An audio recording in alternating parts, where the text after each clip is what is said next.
പ്രണയം the love after marriage ഭാഗം 36. തനിക്ക് എന്നോടെന്തെങ്കിലും പറയാനുണ്ടോ? ഇരുവരും കുറച്ചു സമയം കൂടി അങ്ങനെ തന്നെ അനങ്ങാതെ നിന്നു. അതേ നിമിഷം കണ്ണൻ അവളോട് ചോദിച്ചു. ഉണ്ട്. അടുത്ത നിമിഷം അവളുടെ മറുപടി വന്നു. ഐ ഫെൽറ്റ് തനിക്ക് എന്നോട് എന്തൊക്കെയോ പറയാനുണ്ടെന്ന് എനിക്ക് തോന്നി. എന്തൊക്കെയോ അല്ല കണ്ണേട്ടാ, എന്നെക്കുറിച്ച് തന്നെയാണ്. ഇതുവരെ ആരോടും പറയാതെ കുറേ കാര്യങ്ങൾ എൻ്റെ മനസ്സിൽ കിടക്കുന്നുണ്ട്. മനസ്സിലിട്ട് പൂട്ടിയ കുറേ കാര്യങ്ങൾ എല്ലാം പറയണോ എനിക്ക്? ശ്രീ അവൻ്റെ കണ്ണുകളിലേക്ക് നോക്കി പറഞ്ഞു. അവളുടെ മുഖത്ത് പ്രത്യേകിച്ച് ഭാവങ്ങളൊന്നുമില്ല, തീർത്തും ഗൗരവം മാത്രം. ശ്രീ അവനിൽ നിന്ന് അകന്നു മാറി വാതിൽ ചേർത്തടച്ചു. ശേഷം അലമാര തുറന്ന് അതിന് ഏറ്റവും അടിയിൽ നിന്നുള്ള ഒരു കിറ്റ് വലിച്ചെടുത്തു. അതിനുള്ളിൽ ആൽബമാണെന്ന് അവനൊറ്റ നോട്ടത്തിൽ തന്നെ മനസ്സിലായി. ശ്രീ അതെടുത്ത് കട്ടിലിൻ്റെ മേലേക്ക് വെച്ചു. കണ്ണൻ അവളെയും കട്ടിലിലിരിക്കുന്ന കവറും മാറി മാറി നോക്കി. ഗിരിപുരം, അവിടെയാണ് എൻ്റെ അച്ഛൻ്റെ വീട്. പറയത്തക്ക ബന്ധുക്കളൊന്നുമില്ലായിരുന്നു. അച്ഛനും അമ്മയ്ക്കും ഒറ്റ മകൾ. ആകെയുള്ളത് ഈ അമ്മ വീടാണ്. അമ്മയ്ക്കൊരു ആങ്ങളയുണ്ടായിരുന്നു. ആളെനിക്ക് 5 വയസ്സെന്തോ ഉള്ളപ്പോൾ എന്തോ അസുഖം വന്ന് മരിച്ചു പോയതാണ്. അമ്മയുടെയും അച്ഛൻ്റെയും അച്ഛനും അമ്മയും എല്ലാം നേരത്തെ മരിച്ചു പോയതാണ്. വളരെ സൈലൻ്റ് ആയിട്ടുള്ളൊരു ജീവിതമായിരുന്നു എൻ്റേത്. ഞാൻ ആകെ ഗിരിപുരത്തെ വീട്ടിൽ നിന്ന് മാറി നിൽക്കുന്നത് ഇവിടേക്കാണ്. ഇവിടെയോ അവിടെയോ ആയി ഒരു ലോകം. അതായിരുന്നു എനിക്കുണ്ടായിരുന്നത്. അച്ഛൻ ലോറി ഡ്രൈവറായിരുന്നു, അമ്മ വീട്ടിൽ തന്നെ. ഞാൻ 7ാം ക്ലാസ്സിൽ പഠിക്കുമ്പോൾ ആയിരുന്നു അച്ഛന് ആക്സിഡൻ്റ് ആവുന്നത്. കാല് പോയി അച്ഛൻ്റെ. അങ്ങനെ വീടൊക്കെ പണയം വെച്ച് അച്ഛൻ്റെ ചികിത്സ നടത്തി. പക്ഷേ വീട്ടിലേക്ക് കൊണ്ടുവന്ന് 1 മാസം അച്ഛൻ പോയി. പിന്നീട് അമ്മയ്ക്ക് എൻ്റെ കാര്യത്തിൽ ഒരുതരം ഭയമായിരുന്നു. കാക്കയ്ക്കും പൂച്ചയ്ക്കും കൊടുക്കാതെ കൊണ്ടു നടന്നു എന്ന് പറയാം. തലയിൽ വെച്ചാൽ പേനരിക്കും, താഴെ വെച്ചാൽ ഉറുമ്പരിക്കും എന്നൊക്കെ പറയും പോലെ. അത് പറയുമ്പോൾ ശ്രീ ഒന്ന് വേദനയോടെ ചിരിച്ചു. ഞാൻ +2 വരെ പഠിച്ചപ്പോൾ വരെ എല്ലാ ദിവസവും അമ്മ എന്നെ സ്കൂളിൽ കൊണ്ടുവന്നാക്കും, തിരികെ കൊണ്ടുപോകും. അങ്ങനെയൊക്കെ ആയിരുന്നു. അതുകൊണ്ട് പറയത്തക്ക ഫ്രണ്ട്സ് പോലും എനിക്കുണ്ടായില്ല. വാട്ട്? അങ്ങനെയൊക്കെ എന്തിനാ? അവൾ പറയുന്നത് കേട്ടതും കണ്ണൻ അവളോട് സംശയത്തോടെ ചോദിച്ചു പോയി. എനിക്കറിയില്ല. ഒരിക്കൽ ഞാൻ എന്തോ 10ലോ മറ്റോ പഠിക്കുമ്പോൾ ഞാൻ അമ്മയോട് ഇങ്ങനെയൊക്കെ എന്തിനാണെന്ന് ചോദിച്ചപ്പോൾ ആകെ പറഞ്ഞത് അച്ഛനില്ലാത്ത കുട്ടിയായതുകൊണ്ടാണെന്നാണ്. ഒറ്റയ്ക്ക് വിടാൻ അമ്മയ്ക്ക് പേടിയാണത്രേ. ശ്രീ നിസാരമായി പറഞ്ഞു. 10ലൊക്കെ അത്യാവശ്യം മാർക്കുണ്ടായിരുന്നു. അങ്ങനെ എൻ്റെ ഇഷ്ടത്തിന് പഠിച്ചിരുന്ന അതേ ഗേൾസ് സ്കൂളിൽ തന്നെ ഞാൻ കൊമേഴ്സ് എടുത്ത് +2-ന് ജോയിൻ ചെയ്തു. അവിടെ നിന്ന് എനിക്ക് 1-2 ഫ്രണ്ട്സൊക്കെ കിട്ടി. റിസ്വാന, പിന്നെ രുക്സാന. ഇരട്ടകളായിരുന്നു. അത് പറയുമ്പോൾ അവളുടെ മുഖത്തെ പുഞ്ചിരിയിലേക്ക് കണ്ണൻ കണ്ണെടുക്കാതെ നോക്കി നിന്നു പോയി. ആ ഒരു കൂട്ട് അവൾക്ക് എത്രത്തോളം ഇഷ്ടമായിരുന്നു എന്നത് അവളുടെ മുഖത്ത് നിന്ന് തന്നെ വായിച്ചെടുക്കാമായിരുന്നു. കണ്ണൻ അവളുടെ കയ്യിൽ കൈ ചേർത്ത് പിടിച്ചിരുന്നു. ഒരു ധൈര്യത്തിനെന്ന പോലെ, ഞാൻ കൂടെയുണ്ട് എന്ന് പറയാതെ പറയും പോലെ. +2 ഒക്കെ കഴിഞ്ഞപ്പോൾ ആകെയൊന്ന് റിലാക്സ് ആയിട്ടിരിക്കുന്ന സമയമായിരുന്നു. പക്ഷേ അതിനുശേഷമായിരുന്നു എൻ്റെ ജീവിതം തന്നെ മാറി മറിഞ്ഞു പോയത്. അത് പറയുമ്പോൾ അവളിൽ വേദന നിറഞ്ഞു വരുന്നത് അവൻ മനസ്സിലാക്കി. അമ്മ ഇവിടെ അടുത്തുള്ള ഒരു തുണിക്കടയിൽ ജോലിക്ക് പോവുമായിരുന്നു. അങ്ങനെ അവിടെ പോയിട്ട് കിട്ടുന്ന വരുമാനത്തിലായിരുന്നു ഞങ്ങളുടെ ജീവിതം. അതിൽ നിന്നൊക്കെ നുള്ളിപ്പെറുക്കി വെച്ച് അച്ഛനെ ചികിത്സിച്ച കടമൊക്കെ വീട്ടിയെടുത്തിരുന്നു അമ്മ. ആ ഒരു കാര്യമൊക്കെ ചിന്തിക്കുമ്പോൾ അമ്മയോട് എനിക്ക് ബഹുമാനം മാത്രമാണ് തോന്നുന്നത്. ഒരിക്കൽ ജോലി കഴിഞ്ഞു വരുമ്പോൾ അമ്മയുടെ മുഖത്ത് ആകെ ഒരു വല്ലാത്ത ഭാവമായിരുന്നു. എന്തൊക്കെയോ കാര്യങ്ങൾ പറഞ്ഞ് എന്നോട് എന്തൊക്കെയോ മറച്ചു വെക്കുന്നത് പോലെ തോന്നി എനിക്ക്. രാത്രി കുറച്ച് സമയം ഞങ്ങൾ വെറുതെ അങ്ങനെ ഇരുന്ന് സംസാരിക്കാറുണ്ട്. അപ്പോഴായിരുന്നു എന്നെ ഞെട്ടിച്ചുകൊണ്ട് അങ്ങനെ ഒരു കാര്യം. എനിക്ക് 17 വയസ്സ് മാത്രമായിരുന്നു പ്രായം. അതിന് പിറ്റേ മാസം 18 ആവും. അത് കഴിഞ്ഞ് വിവാഹം. അങ്ങനെയൊക്കെ അമ്മ തന്നെ ഇരുന്ന് ഓരോന്ന് പറഞ്ഞു. ഞാനാണെങ്കിൽ അങ്ങനെ ഒരു കാര്യം കേട്ടതിൻ്റെ ഷോക്കിലായിരുന്നു. അമ്മ പറയുന്നതൊന്നും കേൾക്കുന്നത് കൂടി ഉണ്ടായില്ല. അമ്മയുടെ കടയിൽ ഏതോ ഒരു ചേച്ചി വഴി വന്ന ആലോചനയായിരുന്നു. ശ്രീദേവ് എന്നാണത്രേ പേര്. ബാംഗ്ലൂർ ജോലി ചെയ്യുന്നു. 26 വയസ്സ്. ഒരു പെങ്ങളുണ്ടായിരുന്നു. അതിനെ വിവാഹം കഴിച്ചു കൊടുത്തു. ബാധ്യതകളൊന്നുമില്ല. ഇതൊക്കെയാണ് അമ്മയെ ആകർഷിച്ച കാര്യങ്ങൾ. അവൾക്ക് ഇപ്പോൾ ഇതെല്ലാം പറയുമ്പോൾ സ്വയം പുച്ഛം തോന്നി. തന്നോട് തന്നെ ദേഷ്യം തോന്നിപ്പോകുന്നു. കണ്ണൻ അങ്ങനെ തന്നെ അവളെ ചേർത്ത് പിടിച്ച് തൻ്റെ നെഞ്ചിലേക്ക് അമർത്തി. ഒരു കൈ കൊണ്ട് അവളെ ചേർത്ത് പിടിച്ചു. മറുകൈയിൽ അവളുടെ കൈകൾ ഭദ്രമായിരുന്നു. അങ്ങനെ തന്നെ ഇരുന്ന് അവൻ അവളുമായി കട്ടിലിൻ്റെ ഹെഡ് റെസ്റ്റിലേക്ക് ചാരിയിരുന്നു. ഞാൻ കുറേ എതിർത്തതാണ് കണ്ണേട്ടാ, പക്ഷെ അമ്മ സമ്മതിച്ചില്ല. അങ്ങനെ പറയുമ്പോഴും അവളുടെ ശബ്ദം ഇടറുന്നത് കണ്ണൻ അറിയുന്നുണ്ടായിരുന്നു. അവൻ്റെ ചുണ്ടുകൾ അവളുടെ മൂർധാവിൽ പതിഞ്ഞു. അവളുടെ കണ്ണിൽ നിന്ന് കണ്ണുനീരൊഴുകിയിറങ്ങി. കണ്ണനും ആകെ വല്ലാതെ തോന്നി. ഇത്ര വേഗം അവൾ ഇതെല്ലാം തുറന്നു പറയും എന്നവൻ അറിയില്ലായിരുന്നു. അവൻ്റെ മനസ്സിലും വല്ലാത്തൊരു ഭാരം തിങ്ങി നിറഞ്ഞു വന്നു. ഒടുവിൽ വിവാഹം അമ്മ തന്നെ ഉറപ്പിച്ചു. എൻ്റെ സമ്മതമൊക്കെ അമ്മയ്ക്ക് വേണ്ടായിരുന്നു. അമ്മ തീരുമാനിച്ചതുപോലെ നടത്തി എല്ലാം. എന്നോടൊരു വാക്ക് പോലും ചോദിച്ചില്ല. ഒരു പരിധിവരെ ഞാൻ എതിർത്ത് നിന്നുവെങ്കിലും എന്നെക്കൊണ്ട് വിവാഹം വേണ്ടെന്ന് പറയാനായില്ല. എനിക്കിപ്പോഴും ഓർമ്മയുണ്ട് കണ്ണേട്ടാ, ജൂലൈ 13 അന്നായിരുന്നു ആ നശിച്ച ദിവസം. അവൾ ഒരു തരം പുലമ്പലോടെ പറഞ്ഞു. വിവാഹത്തിന് ഡ്രസ്സ് എടുക്കാൻ പോലും ഞാൻ പോയില്ല. ഇത്രയൊക്കെ അമ്മയുടെ ഇഷ്ടത്തിന് ചെയ്തില്ലേ, അതുകൂടി അമ്മയുടെ ഇഷ്ടത്തിനാകട്ടെ എന്ന് കരുതി. അതിനു മുന്നേ ഒരു ദിവസം പെണ്ണ് കാണാൻ വന്നു. അവിടുത്തെ അമ്മയും ചേച്ചിയുമായിരുന്നു വന്നത്. പാവ പോലെ അതിന് നിന്നു കൊടുത്തു. ഡ്രസ്സ് എടുത്തു, അത്യാവശ്യം ആഭരണങ്ങൾ എടുത്തു. അമ്മയുടെ കുറച്ച് സ്വർണ്ണമൊക്കെ ഉണ്ടായിരുന്നു. പിന്നെ ലോണൊക്കെ എടുത്ത് കുറച്ചുകൂടി സ്വർണ്ണങ്ങൾ വാങ്ങി. ആ സമയമെല്ലാം എൻ്റെ മനസ്സിനെ പാകപ്പെടുത്തിയെടുക്കാൻ നന്നായി പാടുപെട്ടു. ഇതിൽ നിന്നിനി രക്ഷയില്ല എന്ന് മനസ്സിന് മനസ്സിലാവാൻ തുടങ്ങിയിരുന്നു. അതുകൊണ്ട് പിന്നെ ഒഴുക്കിനനുസരിച്ച് നീങ്ങാമെന്ന് കരുതി. ഇനി ഇങ്ങനെയാവും തൻ്റെ ജീവിതം എന്ന് പറഞ്ഞ് മനസ്സിനെ പഠിപ്പിച്ചെടുത്തു. 18 വയസ്സ് മാത്രമുള്ള ഞാൻ ആ പ്രായത്തിൽ ഇതൊക്കെ എങ്ങനെ സഹിച്ചു എന്നാലോചിക്കുമ്പോൾ തന്നെ എനിക്കിപ്പോൾ ഒരുതരം മരവിപ്പ് തോന്നും. കണ്ണൻ്റെ നെഞ്ചിലേക്ക് ചേർന്നിരുന്നാണ് അവൾ ഇതെല്ലാം പറയുന്നത്. അത് പറഞ്ഞു നിർത്തിയതും അവൾ കണ്ണൻ്റെ നെഞ്ചിൽ നിന്ന് ഒന്നുയർന്നു. ശേഷം ബെഡിലായി വെച്ചിരുന്ന കവറെടുത്തു. അതിൽ നിന്ന് ആൽബവും. അതിലെ കവർ പേജിലേക്ക് നോക്കിയപ്പോൾ തന്നെ കണ്ണൻ ഉള്ളങ്കാൽ മുതൽ തരിച്ചു കയറി. ശ്രീദേവ് വെഡ്സ് ശ്രീപാർവതി. അവൻ്റെ കണ്ണുകളൊന്ന് പിടച്ചു. ശ്രീ അതിലെ ആദ്യത്തെ പേജ് തുറന്നു. അതിലാദ്യം തന്നെ കൊടുത്തിരിക്കുന്നത് അവനും അവളും ചേർന്ന് നിൽക്കുന്ന ഫോട്ടോയായിരുന്നു. കണ്ണൻ്റെ കണ്ണുകളിൽ അഗ്നി എരിഞ്ഞു. ശ്രീദേവ് അവളെ ചേർത്ത് പിടിച്ചിരിക്കുന്നു. അവനത് വലിച്ചു കീറാൻ തോന്നിപ്പോയി. എനിക്കിത് കാണണ്ട പാർവതി. അവൻ അങ്ങനെ തന്നെ ആ ആൽബം അടച്ചു വെച്ചു. ശേഷം ശ്രീയെ തൻ്റെ നെഞ്ചിലേക്ക് ചേർത്ത് പിടിച്ചു. ഇനി ആർക്കും വിട്ടുകൊടുക്കില്ല എന്ന പോലെ. അവൾ തൻ്റേത് മാത്രമാണ് എന്നൊരു വാശി പോലെയായിരുന്നു അവനിൽ അന്നേരം. വിവാഹം, ഫോട്ടോ എടുപ്പ്, അങ്ങനെ എല്ലാം മരവിപ്പ് പോലെയായിരുന്നു എനിക്ക് ആ ദിവസം. ഒന്നും ശരിക്കും ഓർമ്മ കൂടിയില്ല. എന്തൊക്കെയോ നടക്കുന്നു, ആരൊക്കെയോ വരുന്നു പോകുന്നു, അത്ര തന്നെ. എൻ്റെ ഫ്രണ്ട്സിനെ പോലും ഞാൻ വിവാഹം ക്ഷണിച്ചിരുന്നില്ല. അവരൊക്കെ അറിഞ്ഞോ എന്നുകൂടി അറിയില്ല. അതിനുശേഷം വീട്ടിലേക്ക് പോകാനിറങ്ങി.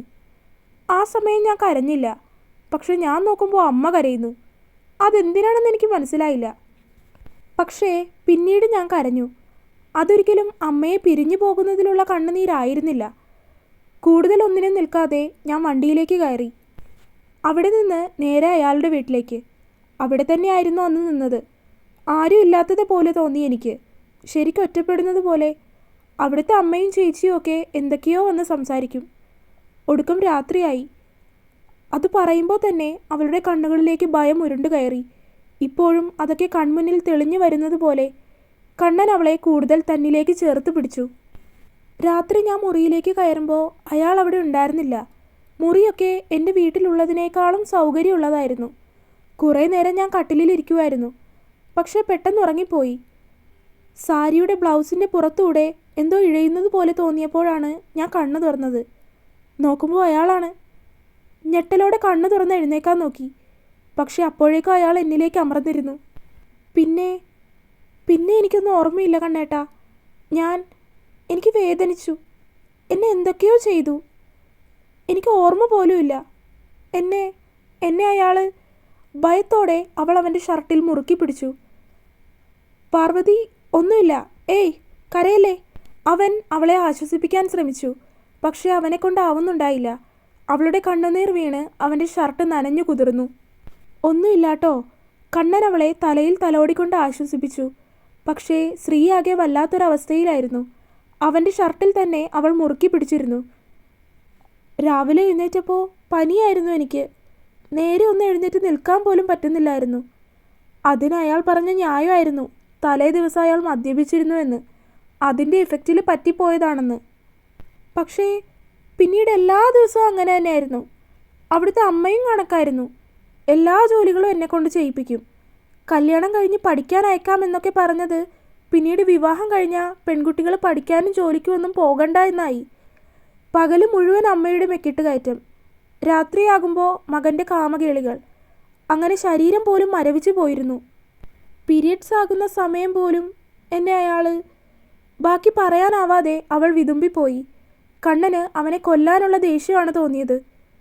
ഇനി അവന് സുഖിച്ച് സന്തോഷത്തോടെയുള്ളൊരു ജീവിതം കൊടുക്കില്ല എന്ന് കണ്ണൻ മനസ്സാലെ തീരുമാനിച്ചു. 6 മാസം മാത്രമായിരുന്നു ആ വീട്ടിൽ ഞാൻ കഴിച്ചുകൂട്ടിയത്. അതെങ്ങനെയായിരുന്നുവെന്ന് എനിക്കിപ്പോഴും അറിയില്ല. ഒരു ദിവസം കണ്ണു തുറക്കുമ്പോൾ ഞാൻ ആശുപത്രിയിലാണ്. എന്താണ് സംഭവിച്ചതെന്ന് പോലും അറിയില്ല. ശരീരമാകെ വേദനയായിരുന്നു. ഒന്നനങ്ങാൻ പോലും ആകാത്ത വിധത്തിൽ തളർന്നു പോയിരുന്നു. കല്യാണത്തിന് ശേഷം അമ്മയോടുള്ള അടുപ്പം കുറഞ്ഞു. അതുകൊണ്ട് അവിടെയുള്ള പ്രശ്നങ്ങളൊന്നും ആരോടും പറയാനില്ലാത്തതുകൊണ്ട് എല്ലാം സഹിച്ചു നിന്നു. അമ്മയോട് ഒരുതരം ദേഷ്യം പോലെയായിരുന്നു എനിക്ക്. ഒടുക്കം ആശുപത്രിയിലായപ്പോൾ അമ്മ ഡിവോഴ്സ് ചെയ്യാൻ പറഞ്ഞു. കേസായി. അതിൽ സ്ട്രോങ് ആയിട്ട് നിൽക്കാൻ ഹോസ്പിറ്റൽ കേസ് മതിയായിരുന്നു. ഡിവോഴ്സായി. പക്ഷെ പിന്നീടും അയാളുടെ ശല്യം ഉണ്ടായിരുന്നു. ഇടയ്ക്ക് വീട്ടിലേക്ക് വരും. വീട്ടിൽ ഞാനും അമ്മയും 2 സ്ത്രീകൾ മാത്രമേ ഉള്ളൂ എന്ന ധൈര്യം. ഒടുക്കം ശല്യം സഹിക്കാൻ വയ്യാതെ ആയപ്പോൾ പോലീസിൽ കേസ് കൊടുത്തു. അവിടെ ആരോടും പറയാതെ ഇങ്ങോട്ട്, അതായത് അമ്മ വീട്ടിലേക്ക് താമസം മാറി. ഞങ്ങൾ ഇങ്ങോട്ട് താമസം മാറിയതിൽ പിന്നെ അയാൾ വന്നിട്ടില്ല. അങ്ങനെ ഒരാൾ എൻ്റെ ജീവിതത്തിൽ വന്നിട്ടില്ല എന്ന് കരുതാനാണ് എനിക്കിഷ്ടം. പക്ഷേ അതിനെന്നെ കൊണ്ടാവുമെന്ന് തോന്നുന്നില്ല കണ്ണേട്ടാ. മനസ്സിലെ മുറിവ് അത്രത്തോളം ഉണ്ട്. അവളുടെ ശബ്ദം ആകെ അടഞ്ഞു പോയിരുന്നു. കണ്ണൻ ഒരു നിമിഷം മനസ്സിൽ ചില കണക്കുകൂട്ടലുകൾ നടത്തി. ശ്രീയുടെ അമ്മയോട് മാത്രമായിട്ട് സംസാരിക്കണം എന്നവൻ തീരുമാനിച്ചു. അറിയണം എന്തിനാണ് അവളോട് ഇത് ചെയ്തതെന്ന്. ഈ ചെറിയ പ്രായത്തിൽ അവൾക്ക് ഇത്രമാത്രം ട്രോമ നൽകിയത് എന്തിനാണെന്നറിയണം. ഒന്നുമില്ലെങ്കിലും സ്വന്തം മകളല്ലേ, ആ ഒരു പരിഗണനയെങ്കിലും അവൾക്ക് കൊടുക്കാമായിരുന്നില്ലേ? കണ്ണന് അവളുടെ അമ്മയോട് ദേഷ്യം തോന്നിപ്പോയി. അല്ലെങ്കിൽ തന്നെ കണ്ണൻ അവളുടെ അമ്മയോട് അല്പം താല്പര്യക്കുറവുണ്ട്. കാരണം അവരുടെ അവളോടുള്ള പെരുമാറ്റം തന്നെയാണ്. എന്നിരുന്നാലും ഇതുവരെ അത് പ്രകടിപ്പിച്ചിട്ടില്ല. അവൻ ശ്രീയെ ഒന്ന് നോക്കി. പാവം, എല്ലാം മറന്നു വരികയായിരുന്നിരിക്കും. ഇപ്പോൾ വീണ്ടും താനായിട്ട് അതെല്ലാം ഓർമ്മിപ്പിച്ചോ എന്നൊരു തോന്നൽ അവന് തോന്നി. മനസ്സിലൊരു കുറ്റബോധം പോലെ. കണ്ണൻ മുഖം താഴ്ത്തി അവളെ നോക്കി. അവളുടെ അനക്കമൊന്നുമില്ല. മുറിയിലാകെ വല്ലാത്ത നിശബ്ദത തിങ്ങി നിറഞ്ഞു. കണ്ണന് മനസ്സിനാകെ അസ്വസ്ഥത നിറഞ്ഞു. പാർവതി. അവൻ അവളുടെ തലയിലൂടെ ഒന്ന് തലോടിക്കൊണ്ട് വിളിച്ചു. ശ്രീ ഒന്ന് മൂളിക്കൊണ്ടാണ് അതിന് വിളി കേട്ടത്. എൻ്റെ പൊന്ന് കരയുവാണോ? കണ്ണൻ വാത്സല്യത്തോടെ ചോദിച്ചു. ശ്രീ അതിനൊന്നും മിണ്ടിയില്ല. അവൾ മൂക്ക് വലിച്ചു. ഞാനൊരു കാര്യം പറയാം. ഇപ്പോൾ പറഞ്ഞത് ഇവിടെ കഴിഞ്ഞു. ഈ കാര്യം നീ അവസാനമായിട്ട് ഓർക്കുന്നത് ഇന്നായിരിക്കണം. ഇനി ഒരിക്കലും എൻ്റെ പാർവതി ഈ കാര്യം ഓർക്കുക പോലും ചെയ്യരുത്, കേട്ടോ? തൻ്റെ നെഞ്ചിലേക്ക് ചേർന്ന് കിടക്കുന്നവളെ ഒന്ന് മുഖം താഴ്ത്തി നോക്കിക്കൊണ്ട് കണ്ണൻ ചോദിച്ചു. കേട്ടോ താൻ? കേട്ടു. മൂക്ക് വലിച്ചുകൊണ്ട് അവൾ പറഞ്ഞു. പിന്നെ ഈ സാധനം എന്തിനാ ഇങ്ങനെ സൂക്ഷിച്ചു വെക്കുന്നത്? അവൻ കട്ടിലിലിരിക്കുന്ന ആൽബം കയ്യിലെടുത്തുകൊണ്ട് അവളോടായി ചോദിച്ചു. ശ്രീ അതിന് മൂക്ക് വലിച്ചുകൊണ്ട് അവനെ നോക്കി. കണ്ണൻ്റെ മുഖം കുശുമ്പുകൊണ്ട് വീർത്തിരിക്കുകയാണ്. കളയാൻ മറന്നുപോയതാണ്. ശ്രീ മുഖം താഴ്ത്തി. ഇതെൻ്റെ കയ്യിലിരിക്കട്ടെ, ഞാൻ വേണ്ടത് ചെയ്തോളാം. കണ്ണൻ അത് തനിക്കരികിലേക്ക് നീക്കി വെച്ചു. അതിലെഴുതിയിരിക്കുന്നത് കണ്ട് അവന് വീണ്ടും ദേഷ്യം വരുന്നുണ്ടായിരുന്നു. പക്ഷേ അവൻ അതിനെ കൺട്രോൾ ചെയ്ത് നിർത്തി. പിന്നെ ഇതൊക്കെ എന്തിനാ ഇപ്പം തന്നെ എന്നോട് പറഞ്ഞത്? അവൻ്റെ ശബ്ദത്തിൽ കുസൃതി നിറഞ്ഞതുപോലെ തോന്നി അവൾക്ക്. ഇത്ര നേരം കരഞ്ഞിരുന്ന അവളുടെ മുഖത്തേക്ക് പെട്ടെന്ന് പതർച്ച നിറഞ്ഞു വന്നു. ഞാനന്ന് അങ്ങനെ പറഞ്ഞതുകൊണ്ടാണോ? കണ്ണൻ അവളുടെ കയ്യിലൂടെ ഒന്ന് വിരലോടിച്ചു. അവൾ മുഖം അവൻ്റെ നെഞ്ചിലേക്ക് അമർത്തി വെച്ചൊന്ന് കുതറി. പറയ്, ഞാനന്ന് അങ്ങനെ പറഞ്ഞതുകൊണ്ടാണോ? അവൻ അവളുടെ കയ്യിലൂടെ വീണ്ടും അങ്ങനെ തന്നെ വിരൽ ചലിപ്പിച്ചു. പോയേ കണ്ണേട്ടാ. അവളിൽ നാണം നിറഞ്ഞു. കരഞ്ഞു ചുവന്നിരുന്ന മുഖത്ത് ഇപ്പോൾ നാണത്തിൻ്റെ ചുവപ്പാണ്. അത് മതിയായിരുന്നു കണ്ണനും. അവളുടെ ചിന്തകളിൽ പോലും ഇനി അങ്ങനെ ഒരു അധ്യായം ഉണ്ടാവരുത് എന്നവൻ മനസ്സിൽ തീരുമാനിച്ചിരുന്നു. കണ്ണൻ ഇടുപ്പിൽ പിടിച്ച് അവളെ ഉയർത്തി. കരഞ്ഞു വീർത്ത മുഖമാണെങ്കിലും അവളുടെ മുഖത്ത് നാണമാണ് ഇപ്പോൾ നിറഞ്ഞു നിൽക്കുന്നത്. ഈ മുഖം ഇങ്ങനെ ചുവന്നു വരാൻ മാത്രം ഞാനൊന്നും പറഞ്ഞില്ലല്ലോ എൻ്റെ അടക്കാക്കിളി. അവൻ അവളെ ഉയർത്തിയെടുത്ത് മടിയിലേക്ക് ഇരുത്തിക്കൊണ്ട് ചോദിച്ചു. ശ്രീ അതിന് അവൻ്റെ ഷർട്ടിൻ്റെ പുറത്തുകൂടി നെഞ്ചിലായി അമർത്തിപ്പിച്ചി. മിണ്ടാതിരുന്നോ? അവൾ അവനെ കൂർപ്പിച്ചു നോക്കി. കണ്ണൻ അവളെ ചിരിയോടെ നോക്കി. നേരത്തെ കരഞ്ഞതൊക്കെ ആൾ മറന്നു പോയിട്ടുണ്ട്. ഇപ്പോൾ അവളുടെ ചിന്തകളിൽ പോലും നിറഞ്ഞു നിൽക്കുന്നത് താൻ മാത്രമാണെന്ന് അവന് മനസ്സിലായി. നമുക്ക് കുളത്തിൽ പോവാം. കണ്ണൻ അവളുടെ കവിളിലൊന്ന് ചുംബിച്ചുകൊണ്ട് ചോദിച്ചു. ഇപ്പോഴോ? രാത്രിയല്ലേ, വല്ല പാമ്പും മറ്റുമൊക്കെ ഉണ്ടാവും, ചിലപ്പോൾ വഴുക്കലും. അതിനവിടെ ലൈറ്റ്സൊക്കെ ഇല്ലേ? താൻ വാ. കണ്ണൻ അവളെ പിടിച്ചു വലിച്ച് കട്ടിലിൽ നിന്നിറക്കി. ശേഷം പുറത്തേക്ക് നടന്നു. കുളത്തിൻ്റെ അരികിലുള്ള ലൈറ്റൊക്കെ ഇട്ട് രണ്ടുപേരും ചേർന്ന് അങ്ങോട്ട് നടന്നു. തുടരും. അപ്പോൾ വീഡിയോ കണ്ടവരെല്ലാവരും വീഡിയോ ലൈക്ക് ചെയ്യാനും ചാനൽ സബ്സ്ക്രൈബ് ചെയ്യാനും അഭിപ്രായങ്ങൾ കമൻ്റായിട്ട് അറിയിക്കാനും മറക്കല്ലേ കേട്ടോ. അടുത്ത ഭാഗമായിട്ട് നാളെ വരാം. Bye bye.